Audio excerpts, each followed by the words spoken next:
One of the ministers remembered the story of the brave potter. So, from that, ministers who were called by the king remembered the story of the potter. He also remembered the brave potter. So, Your Majesty, the minister said, I know someone who can lead our army. So, he told the king that he knew someone who can lead their army. The king immediately sent a messenger to the potter's house. When the potter realized that he had been made general of the army, he became frightened. The king had ordered him to go to the palace the next day. How could he, a poor ignorant potter, become the general of the army? He had never carried a sword, nor had he ever ridden a horse.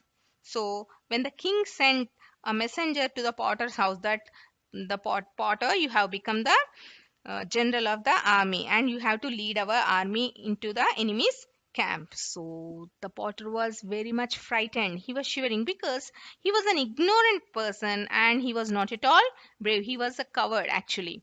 But now he became the general of the army. He never carried a sword and he had never ridden a horse. Oh, I shall die because of that stupid donkey, groaned the potter to his wife. He has only brought us trouble. So now again he started cursing his donkey because of this donkey only now he had to lead the army. And the next day he went with his wife to the capital. The king was pleased to see him and ordered the potter to lead the army into battle the next day. The enemy were not far from the gates of the city. A splendid house had been prepared for the potter and his wife. The horse which would carry him into battle was ready in the stable. A splendid house had been prepared for the potter and his wife. The horse which would carry him into battle was ready in the stable. So, as per the order of the king, it was said the potter had to return to the capital. A splendid house was also being prepared for the potter and the wife. That night, the potter could not sleep. He was nervous and worried because he did not know how to ride a horse. So, actually, this person doesn't know how to ride a horse. He had never rode a horse. So, he couldn't sleep because he was nervous, tensed. He was much tensed. If I fall off, everybody will laugh at me, he thought. I will get up very early tomorrow and practice riding the horse. Oh, what he thought. So, early morning tomorrow I'll get up and practice riding the horse. Because if he falls, everyone will laugh now. At dawn, the potter woke up his wife and they went to the stable. They saw the beautiful brown horse ready for its new master. So the next morning, when they went to the stable, there was a beautiful brown horse ready for him. Oh, how tall he is, sighed the potter. I shall never be able to climb onto his back. So what he thought, oh my god, how tall it is, how could I climb it? Put this bench beside him, said his wife, and use it as a step. So, what his wife advised, put this bench and you can use it as a step to get onto the horse. Even with the help of the bench, the potter had much difficulty climbing onto the horse back. When he was finally seated, he found that the saddle was very slippery. Please tie my feet to the stirrups, dear wife, said the potter. Otherwise, I shall certainly fall off. So, what? When he climbed with much difficulty, he climbed onto the horse, but the saddle, the seat area, that was very much slippery. So, what he said, please, my wife, dear wife, tie the stirrups to my feet so that he won't fall off. His wife found some rope and bound her husband's feet tightly to the stirrups.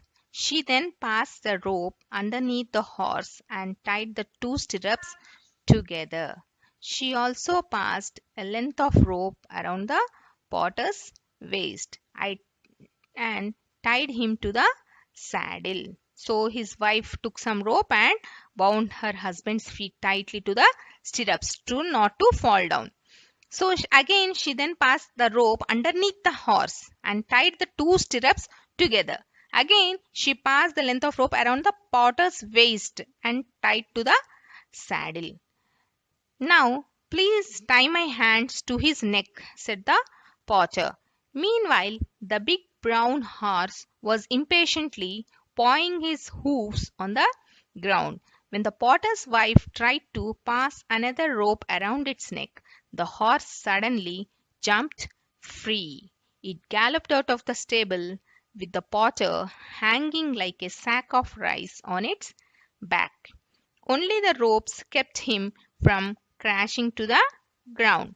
The potter held tightly to the horse's neck and prayed to all the gods to save his life.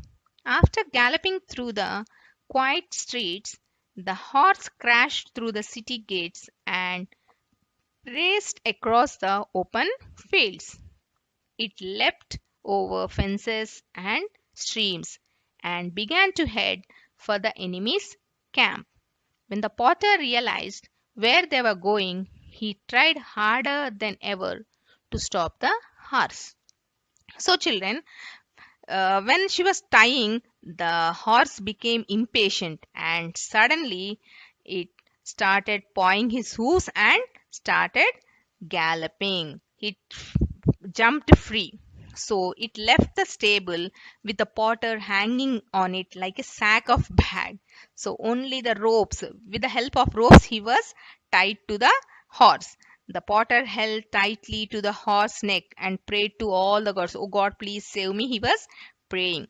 But the horse started galloping. It left the quiet streets, crashed across through the city gates, raced across the open fields, and it leapt over fences and streams and began to head for the enemy's